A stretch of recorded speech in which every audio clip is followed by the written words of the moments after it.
It was too big for one person and we've got things wrong. That admission from the Prime Minister today as she reshuffled her cabinet in a bid to address problems with the housing portfolio and what was once a flagship program for Labour, KiwiBuild. Now housing is getting a makeover. Phil Twyford has been moved aside to become Minister of Urban Development. Megan Woods will be the new Housing Minister, working with a new entrant to Cabinet, Mana MP Chris Foy, who has been given responsibility for social housing and homelessness.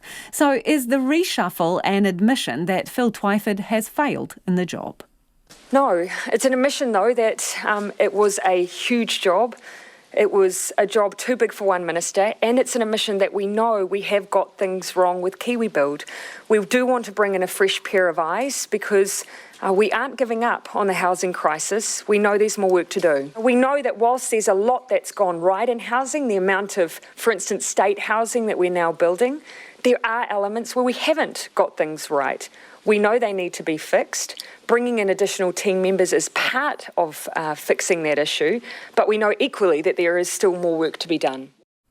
Jacinda Ardern was asked whether the task of implementing the KiwiBuild program was always too big for one person.